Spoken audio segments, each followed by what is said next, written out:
Unit second हम कर रहे हैं और यूनिट सेकंड में हमारा चैप्टर चल रहा है 6 का विद्युत परिपथ। इससे पहले हमने इस चैप्टर के 2-3 वीडियो और किए हैं, तो उसके बारे में पहले हम डिस्कस करते हैं और फिर अब हम जो आज का टॉपिक है वो स्टार्ट करेंगे। तो सबसे पहले हमने इस चैप्टर को स्टार्ट किया था, इस चैप्टर नंबर 6 को स्टार्ट किया था किरचॉफ के नियम से। तो जो किरचॉफ ने जटिल विद्युत परिपथों के लिए धारा ज्ञात करने के लिए 2 नियम दिए थे।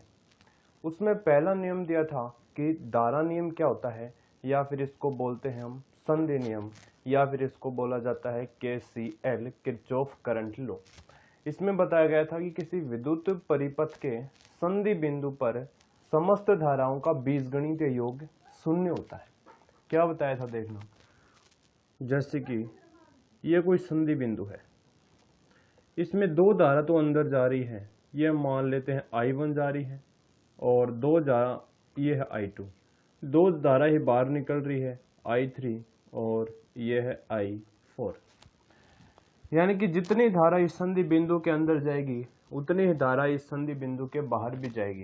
यानी कि आने वाली धारा और जाने वाली धारा का योग बराबर होता है। I1 प्लस I2 है वो किसके बराबर में होगा, I3 प्लस I4 के। आने वाली धाराओं का योग जाने वाली धारा के बराबर में होगा। अगर यहाँ से हम मान लें कि 6 एम्पियर की धारा जा रही है, यहाँ से हम मान लेते हैं 4 एम्पियर की जा रही है, यहाँ से हम मान लेते हैं 8 एम्पियर की जा रही है, तो ये जो I4 का मान निकल के आएगा वो 6 और 4 को 10 होंगे ना, तो जो I4 का मान निकल के आएगा वो निकल के आएगा 2 एम्पियर। क्योंकि ये जो अपने धारा या धारा नियम है ये आवेश संरक्षण के ऊपर आधारित है। जितना भी आवेश इस संधि बिंदु की तरफ जाएगा उतना ही बाहर की तरफ जाएगा। अगर आप यहाँ से इस I4 का मान निकालना चाहो तो इस फॉर्मूले से निकाल सकते हो। I1 का मान यहाँ पर है 6, I2 का मान है 4 बराबर, I3 का मान यहाँ पर है 8 है, हमें निकालना है I4 का मान। तो 6 और 4 हो गए हैं 10 से 8 है प्लस I4, तो I4 का मान कितना निकल के आएगा 2 एम्पियर। 2 एम्पियर यानी कि 10 एम्पियर की संधि बिंदु से जारी है तो बाहर भी कितनी जाएगी, 10 एम्पियर की जाएगी। इतना आपको याद रखना है बस। ये है किरचॉफ का प्रथम नियम या फिर किरचॉफ का धारा नियम। यानी कि किसी आने वाली धाराओं का योग है वो जाने वाली धाराओं के बराबर होता है। या फिर हम इसको ये भी बोल सकते हैं कि संधि बिंदु पर, ये जो संधि बिंदु है इसके ऊपर समस्त धाराओं का बीजगणितीय योग है वो कितना होता है, 0 होता है। इसको हम ये भी तो लिख सकते हैं I1 plus I2 minus I3 minus I4 बराबर 0। यानी कि संधि बिंदु पर समस्त धाराओं का बीजगणितीय योग 0। एक तो किरचॉफ का नियम हमने स्टार्टिंग में ये पढ़ा था। अब बात करते हैं किरचॉफ के वोल्टता नियम की। तो किरचॉफ का वोल्टता नियम क्या था कि समस्त वोल्टताओं का बीजगणितीय योग 0 होता है। यानी कि योगफल V है वो किसके बराबर में होता है, 0 के बराबर में। या फिर हम इसको ये भी याद रख सकते हैं कि विद्युत वाहक बलों का बीजगणितीय योग परिपथ में प्रवाहित धारा I और प्रतिरोध R के गुणनफल के बराबर होता है। यानी कि समस्त सेलों के विद्युत वाहक बलों का बीजगणितीय योग परिपथ में प्रवाहित धारा I और प्रतिरोध R के गुणनफल के बीजगणितीय योग के बराबर होता है। इसको बोला जाता है किरचॉफ का वोल्टता नियम। इस वोल्टता नियम को हम किस प्रकार से लगाते हैं उसके लिए एक चिन्ह परिपाटी भी हमने पढ़ी थी कि अगर हम इस दिशा में जा रहे हैं और यहाँ पर प्रतिरोध लगा हुआ है और हम धारा की दिशा में इसी दिशा में आगे बढ़ रहे हैं, जिस दिशा में धारा आगे बढ़ रही है, तो यहाँ से वोल्टेज आएगा माइनस का IR। अगर इसके विपरीत है तो प्लस का IR। इस प्रकार से हमने 4-5 इसके चिन्ह परिपाटी के लिए मुख्य बातें भी कही थी। ये तो हमने फर्स्ट वीडियो में किया था। किरचॉफ के दोनों नियम किए थे, प्रथम और सेकंड नियम। प्रथम नियम आपको पता चल गया है और सेकंड नियम भी आपको पता चल गया है। और मैंने ये दोनों नियम आपको ये भी बता दिए हैं कि किस प्रकार से इसको लगाने हैं। प्रथम नियम इस प्रकार से लगाना है कि संधि बिंदु के तरफ अगर धारा जा रही है तो प्लस आएगा, अगर संधि बिंदु से धारा दूर जा रही है तो वहाँ पर माइनस मिलेंगे। जबकि वोल्टता नियम है वो भी चिन्ह परिपाटी के द्वारा वोल्टता नियम लगेगा, और ये वोल्टता नियम है ये हमेशा बंद पास के लिए लागू होता है। जो बंद पास होना चाहिए उसके लिए हम वोल्टता का नियम लगाते हैं। और उसके लिए हमने एक एग्जाम्पल भी किया था किस प्रकार से हम वोल्टा नियम लगाते हैं वो। अब जो सेकंड वीडियो हमारा आया था वो आया था व्हिटस्टोन सेतु का। व्हिटस्टोन सेतु, व्हिटस्टोन सेतु में क्या बताया गया था, एक इंग्लैंड का एक वैज्ञानिक था CF व्हिटस्टोन। उन्होंने क्या किया, 1842 में 4 प्रतिरोध, एक सेल तथा एक धारामापी को एक जोड़कर एक विशेष प्रकार का परिपथ तैयार किया जिसको हम बोलते हैं व्हिटस्टोन सेतु। और इसके द्वारा हम किसी भी अज्ञात प्रतिरोध का मान है वो ज्ञात कर सकते हैं। अगर हमारे पास में 3-4 प्रतिरोध दिए हुए हों और उनमें से हमें 3 का मान दिया हो तो हम जो चौथा जो प्रतिरोध है उसका मान व्हिटस्टोन सेतु की सहायता से ज्ञात कर सकते हैं। यानी कि अगर हमारे पास में ये 4 प्रतिरोध दिए हैं, ये 4 प्रतिरोध के मान हमारे पास हैं, अगर इसमें से इसका मान हमारे पास में हो, इसका मान हो और इसका मान हो और हमें इस R4 का मान ज्ञात करना हो तो वो हम व्हिटस्टोन सेतु की सहायता से ज्ञात कर सकते हैं। और जो व्हिटस्टोन सेतु की सहायता से जो संतुलित स्थिति के लिए इसका प्रतिबंध होता है वो होता है P/Q बराबर R/S।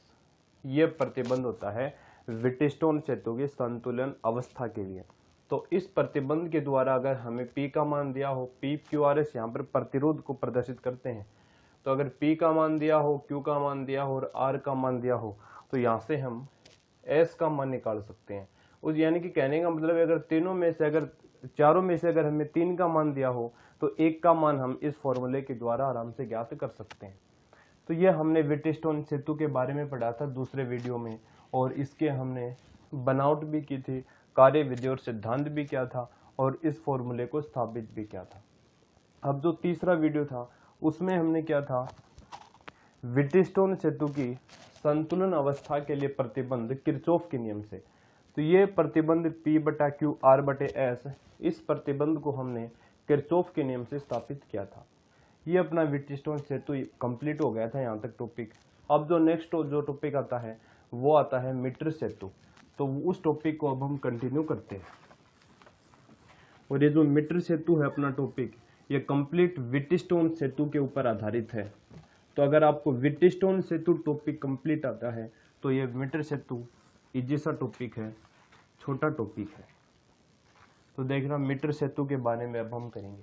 और जो मीटर सेतु है वो व्हिटस्टोन सेतु सिद्धांत के ऊपर ही कार्य करता है और मीटर सेतु के द्वारा भी हम अज्ञात प्रतिरोध का मान ज्ञात कर सकते हैं। तो देखना मीटर सेतु,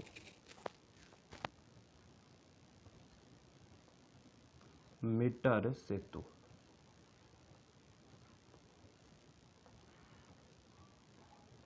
जो मीटर सेतु है वो व्हिटस्टोन सेतु सिद्धांत के ऊपर कार्य करता है।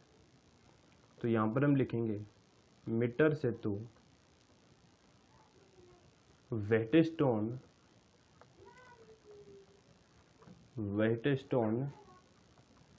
सेतु सिद्धांत पर कार्य करता है। मीटर सेतु व्हिटस्टोन सेतु सिद्धांत पर कार्य करता है तथा इसकी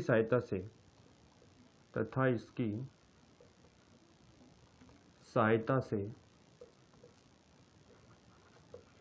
अज्ञात प्रतिरोध का मान ज्ञात किया जा सकता है। अज्ञात प्रतिरोध का मान ज्ञात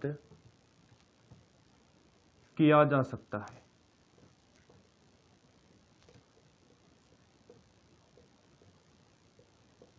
जैसे हम व्हिटस्टोन सेतु द्वारा ज्ञात प्रतिरोध का मान ज्ञात करते हैं, उसी प्रकार मीटर सेतु के द्वारा भी हम किसी भी अज्ञात प्रतिरोध का मान ज्ञात कर सकते हैं।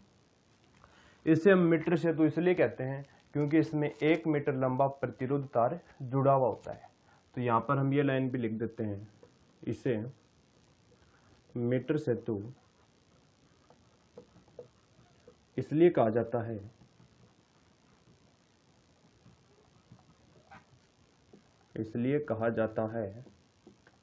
क्योंकि इसमें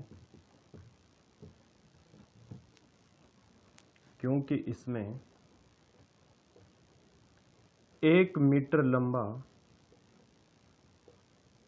प्रतिरोध तार 1 मीटर लंबा प्रतिरोध तार जुड़ा रहता है।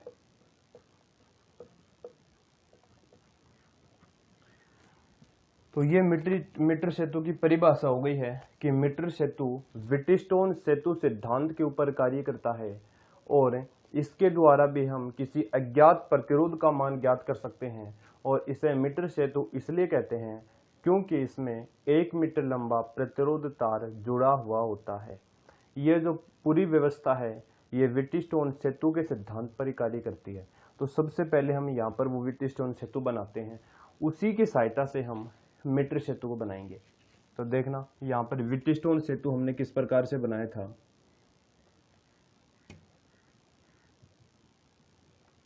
क्योंकि ये मीटर सेतु है, ये व्हिटस्टोन सेतु के सिद्धांत पर ही कार्य करता है। यहाँ पर थे 4 प्रतिरोध,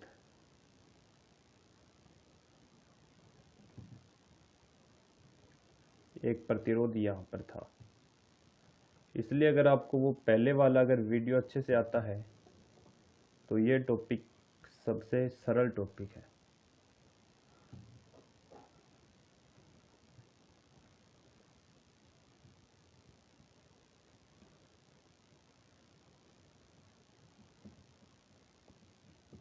ये था अपना व्हिटस्टोन सेतु। यहाँ पर था समांतर चतुर्भुज की भुजा A, यहाँ पर B, यहाँ पर C और यहाँ पर D। यहाँ पर था प्रतिरोध P, यहाँ पर Q, यहाँ पर R और यहाँ पर S। ये अपना व्हिटस्टोन सेतु था। अब हम बात कर रहे हैं मीटर सेतु की। तो मीटर सेतु है वो व्हिटस्टोन सेतु सिद्धांत के ऊपर ही कार्य करता है तथा इसकी सहायता से अज्ञात प्रतिरोध का हम ज्ञात कर सकते हैं। इसे मीटर सेतु इसलिए कहते हैं क्योंकि इसमें 1 मीटर लंबा प्रतिरोध तार जुड़ा हुआ होता है। ठीक है, अब देखना इसकी बनावट किस प्रकार से होगी। मीटर सेतु की बनावट, तो सबसे पहले हम क्या करेंगे, ये 1 मीटर लंबा तार है वो लेते हैं। तो आराम से आप डायग्राम आराम से इसको बना सकते हो।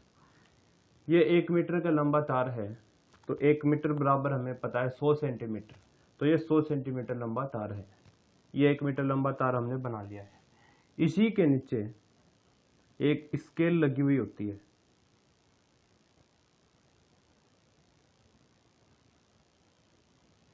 इसी के नीचे, तार के नीचे ही, जस्ट नीचे ही एक स्केल लगी होती है जिसके ऊपर 1 सेंटीमीटर से 100 सेंटीमीटर पैमाने होते हैं। ये जो स्केल है ये 100 सेंटीमीटर की होती है, क्योंकि हमें पता है 1 मीटर बराबर 100 सेंटीमीटर।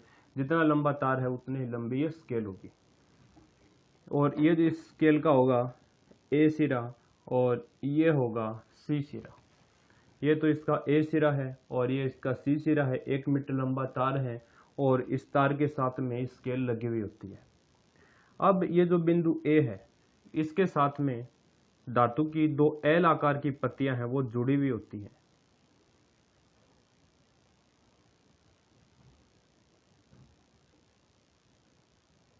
जो एल आकार की पत्तियां यहाँ पर लगी होती हैं और यहाँ पर स्क्रू होते हैं कसने के लिए। पेच होते हैं यहाँ पर जिसको हम तार को बांध सकते हैं। और एक यहाँ पर पत्ती लगी होती है जिसमें 3 पेच होते हैं, 1 2 और 3। अब सी के साथ में भी एक धातु की एल आकार की पत्ती लगी हुई होती है। एक पत्ती है लगी हुई होती है। यहाँ पर भी पेच लगे होते हैं ताकि हम तार को आराम से कस सकते हैं। तार को बांधने के लिए जगह होती है यहाँ पर। यानी कि कहने का मतलब ये है कि अगर ये तांबे की पत्तियाँ लगी होती हैं, अगर हम यहाँ से अगर तार को बांधेंगे तो कंप्लीट इस जो पत्ती है इसमें धारा प्रवाहित होने लगेगी। तो इस पत्ती में भी धारा प्रवाहित होने लगेगी। ठीक है यहाँ तक। और ये जो बिंदु होता है, ये जो तीसरी पत्ती ये लगी होती है, इस बिंदु को हम बोलते हैं डी बिंदु। ये बिंदु होता है डी। और ये जो ए भाग है इसका, इस ए भाग को हम किसके द्वारा जोड़ देते हैं, एक बैटरी के द्वारा। ये एक बैटरी के द्वारा हमने इसको जोड़ दिया है और एक लगा दी है यहाँ पर कुंजी। यह है सेल और यह है कुंजी। ठीक है, यह बिंदु ए, यह सी और यहाँ पर डी है। अब देखना, यह बिंदु ए, यानी कि कहने का मतलब यह कि यह बिंदु ए है, ये तांबे की पत्तियां हैं तो इसमें धारा प्रवाहित हो सकती है, यानी कि ये कंप्लीट ये पत्ती लगी हुई होती है तो इसमें हम धारा प्रवाहित करेंगे, इस पूरी पत्ती में धारा प्रवाहित होगी। तो ए बिंदु को हम बैटरी से यहाँ पर भी जोड़ सकते हैं और यहाँ पर भी जोड़ सकते हैं आराम से। अब देखना, ये बिंदु है ए और डी, इन बिंदुओं के बीच में एक प्रतिरोध बॉक्स जुड़ा होता है, रेजिस्टेंस बॉक्स आरबी। ये बिंदु बता दिया है कौन सा है, ये बिंदु डी है। और ये जो प्रतिरोध है जो किन बिंदु के बीच में जुड़ा हुआ है, ए और डी, तो आप देख सकते हो ये ए और डी आर जुड़ा हुआ है, तो इसका जो प्रतिरोध होगा वो कितना होगा, आर होगा, जो हमें ज्ञात होगा, इसको बोलते हैं ज्ञात प्रतिरोध। और जो सी और डी है, सी और डी इसके बीच में एक अज्ञात प्रतिरोध जुड़ा होता है, यहाँ पर बिंदु डी है, सी और डी के बीच में ये एक अज्ञात प्रतिरोध जुड़ा होता है एस, ये इसी का मान हमें निकालना होता है, यह अज्ञात प्रतिरोध, ये अज्ञात प्रतिरोध यहाँ पर जुड़ा हुआ होता है। और ये जो बिंदु डी है इसके साथ में धारामापी, और धारामापी एक सिरा तो हम इसको धारामापी से जोड़ देंगे, जबकि धारामापी का जो दूसरा सिरा बच गया है वो हम एक जॉकी की सहायता से इस तार के ऊपर जोड़ेंगे। जॉकी को बोलते हैं विसर्पी कुंजी, तो विसर्पी कुंजी को जोड़ देंगे इस गैल्वेनोमीटर के दूसरे सिरे से जो इस तार पर टच करती हो। तो ये इसकी बनावट है मीटर सेतु की, और ये तार है, ये कितना होता है, 100 सेंटीमीटर लंबा तार होता है। देखना, इसको एक बार और समझते हैं। ये तार है ए और सी जो 1 मीटर लंबा है, 100 सेंटीमीटर लंबा है। इसी तार के नीचे एक स्केल लगी हुई होती है जिसके ऊपर पैमाने होते हैं 1 सेंटीमीटर से लेकर 100 सेंटीमीटर तक। ठीक है, अब इस बिंदु ए पर और बिंदु सी पर तांबे के तार की 2 एल आकार की पत्तियां लगी होती हैं। तो एक पत्ती ये लगा दी है, ये जो इस प्रकार से कर रहे हैं वो, और एक पत्ती ये लगा दी है, 2 पत्तियां लगी होती हैं, और ये तीसरी पत्ती इसके बीच में लगी होती है। जो तीसरा बिंदु है इस बिंदु को डी बिंदु बोला जाता है, तो यहाँ पर मैंने लिख दिया है बिंदु डी। और जो यहाँ जो स्पर्श करती है उस बिंदु को बोला जाता है बिंदु बी, यह है बिंदु बी। और जो बिंदु ए है और बिंदु सी है उसके बीच में एक तो सेल जुड़ा होता है और एक कुंजी जुड़ी हुई होती है। तो ये हमने एक सेल जोड़ दिया है और एक कुंजी जोड़ दी है। ए और डी के बीच में एक प्रतिरोध बॉक्स लगा होता है, जबकि सी और डी बिंदु के बीच में एक अज्ञात प्रतिरोध एस लगा होता है। इसी अज्ञात प्रतिरोध को हमें निकालना है। तब अगर आप इसकी और इसकी तुलना करोगे तो एक कंप्लीट से एकदम सेम आपको दिखाई दे रहे हैं। देखना किस प्रकार से सेम है। ए और सी के बीच में एक सेल लगा हुआ है और एक कुंजी लगी हुई है। तो आप देख सकते हो ये बिंदु ए है, कंप्लीट बिंदु, ये धारा बह रही है, पत्तियां लगी हुई हैं। तो ये बिंदु ए है, ये बिंदु सी है। तो ए और सी बिंदु के बीच में आप यहाँ पर भी देख सकते हो एक सेल लगा हुआ है और एक कुंजी लगी हुई है। ठीक है यहाँ तक। अब देखना, बिंदु ए और डी, ए और डी के बीच में प्रतिरोध आर लगा हुआ है। तो आप देखना, यह बिंदु रहा ए, यह बिंदु रहा डी, इसके बीच में यह प्रतिरोध लगा हुआ है आर। ठीक है, सी और डी बिंदु के बीच में एस जुड़ा हुआ है जिसको हम अज्ञात प्रतिरोध बोलते हैं। ये रहा सी और ये रहा डी, इसके बीच में एक अज्ञात प्रतिरोध जुड़ा हुआ है। ठीक है, अब बात करें ए और बी की। ये रहा ए, ये रहा बी, इसके बीच में ये प्रतिरोध कौन सा आएगा, पी, और जो बी और सी है इसके बीच में प्रतिरोध आएगा क्यू। तो वो हम कैसे निकालेंगे, ये जो जोकी है ये कोई जो अपना इस मार्कर के हिसाब से कोई युक्ति होती है जिसको हम इस तार के ऊपर खिसकाएंगे। यहाँ पर टच करेंगे जोकी को, यहाँ पर टच करेंगे। अगर हम जोकी को यहाँ पर टच करते हैं इस साइड, बिंदु ए की साइड, तो जो गैल्वेनोमीटर हम यहाँ पर लगा रखा है हमने, तो वहां पर विक्षेप लेफ्ट साइड में आएगा। वहां पर विक्षेप वो किस साइड में आएगा? अगर जोकी को हम ए साइड से टच करेंगे तो विक्षेप हमारा आएगा लेफ्ट साइड में। अगर इस जोकी जे को लेकर हम बिंदु सी के ऊपर टच करेंगे तो हमारा विक्षेप आएगा राइट साइड में। तो कहने का मतलब ये है हमें संतुलित लंबाई पहले निकालनी पड़ेगी। अगर बिंदु ए पर टच कर रहे हैं तो विक्षेप दिखा रहा है धारामापी लेफ्ट साइड में। अगर हम सी पर टच कर रहे हैं तो विक्षेप दिखा रहा है राइट साइड में। तो जो अपने पास है, जो बिंदु होगा, जो जीरो जहाँ पर हमें मिलेगा वो कहीं ना कहीं इस तार के बीच में मिलेगा। तो अब हम क्या करेंगे, जोकी को यहाँ पर टच किया, यहाँ पर टच किया, यहाँ पर टच किया। जैसे हम जोकी को इसके बीच में लेके आएंगे तो धारामापी में शून्य विक्षेप की स्थिति प्राप्त हो जाएगी। तो शून्य विक्षेप है तो धारामापी ये जो मीटर सेतु है ये संतुलित अवस्था में हो जाएगा। तो इस अवस्था में जी का मान कितना हो जाएगा? 0। यानी कि इस जोकी जे में से कोई धारा प्रवाहित नहीं होगी। और इसी में भी हमने यही किया था, इसमें भी आई जी का मान कितना हो जाता है? 0 हो जाता है। तो इस स्थिति में हमें जी बराबर 0 आ गया, तो हमें संतुलन स्थिति आ गई हमारी मीटर सेतु की संतुलन स्थिति हमें प्राप्त हो गई है। अब हम वो फॉर्मूला लिखते हैं व्हिटस्टोन सेतु की संतुलन अवस्था के लिए, P/Q बराबर R/S। यह फॉर्मूला है। यहाँ से हमें अज्ञात प्रतिरोध S का मान निकालना है। तो देखना किस प्रकार से निकालेंगे।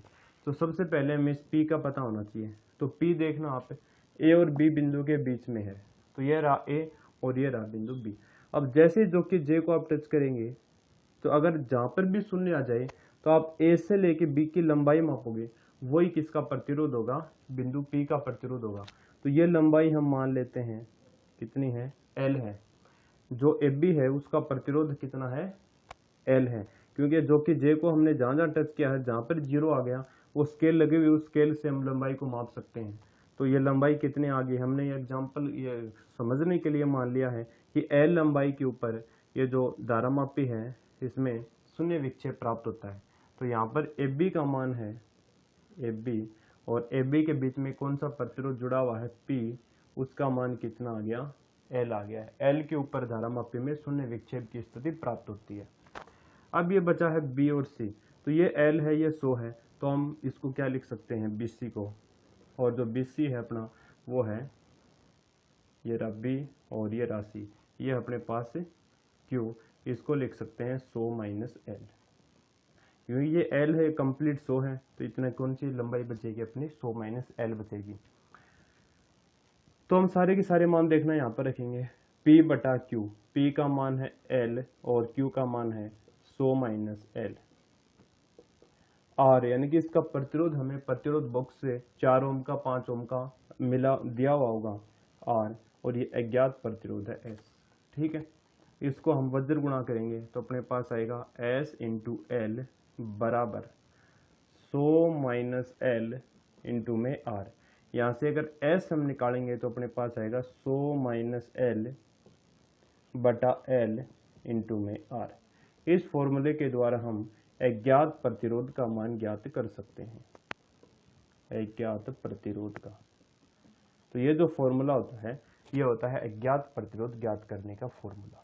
इसको एक बार और समझने की कोशिश करते हैं कि मीटर सेतु है वो व्हिटस्टोन सेतु सिद्धांत के ऊपर कार्य करने वाली युक्ति होती है।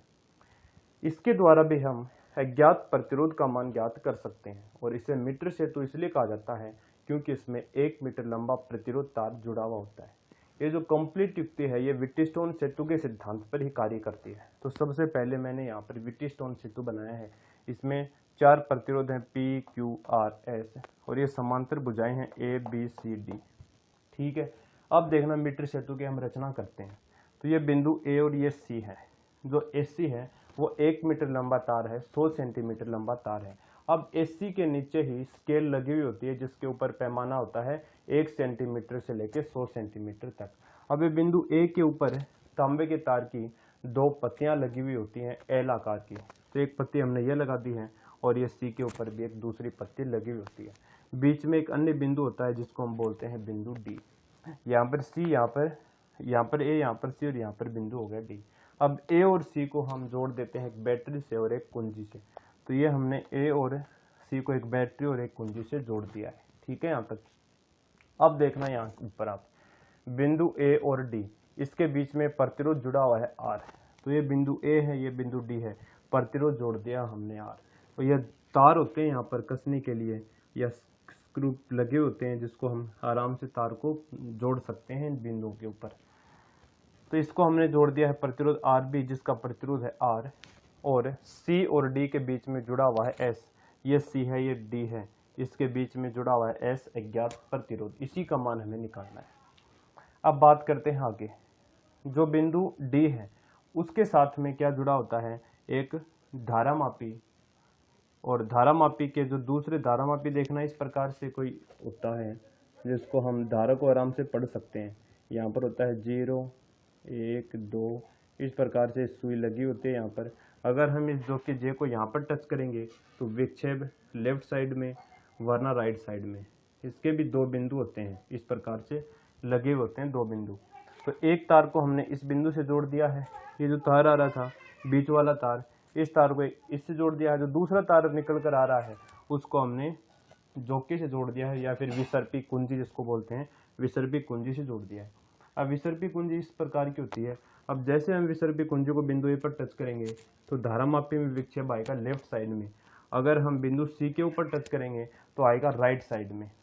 तो हमें ये पता चल जाएगा कि जो अपने पास शून्य विक्षेप होगा वो तार ए और सी के बीच में स्थित होगा। हम जैसे तार बी इसके बीच में टच करेंगे तो धारामापी में शून्य विक्षेप आ जाएगा, यानी कि जो धारामापी लगी हुई है ये 0 के ऊपर आ जाएगी इसकी सुई।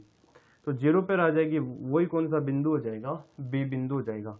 तो अब ए और बी के बीच में आप देख सकते हो, ए और बी के बीच में प्रतिरोध लगा हुआ R। तो ये प्रतिरोध हम किस प्रकार से निकालेंगे, ये जो कि है, जो कि जे को टच करके देखेंगे कहाँ पर 0 आ रहा है। जहाँ पर 0 आ रहा है तो वो लंबाई हम नोट कर लेंगे क्योंकि नीचे स्केल लगी हुई है। तो ये लंबाई कितनी मान ली हमने, L मान ली है। तो ये L होगी। अब है B और C, तो ये रहा B और C, उसमें लगा हुआ है Q। तो ये है B और C के बीच में प्रतिरोध लगा हुआ है Q, और ये 100 है तो ये L है, ये अपनी कितनी हो जाएगी फिर PC 100 माइनस L। अब व्हिटस्टोन सेतु की संतुलन अवस्था P बटा Q बराबर R बटे S। अब P का मान है L और Q का मान है 100 माइनस L, तो L बटे 100 माइनस L। अब ये R जिसका प्रतिरोध हमें दिया हुआ होगा R लिख दिया है, ये S अज्ञात प्रतिरोध है। वज्र गुणा करके हमने S का मान निकाल लिया है। तो ये कितना आ गया, 100 माइनस L बटे L इंटू में R। ये जो कंडीशन होती है ये होती है अज्ञात प्रतिरोध ज्ञात करने की मीटर सेतु के द्वारा। तो इस प्रकार से अपना टॉपिक कंप्लीट हो जाता है। तो आप इसका स्क्रीनशॉट है वो ले लें।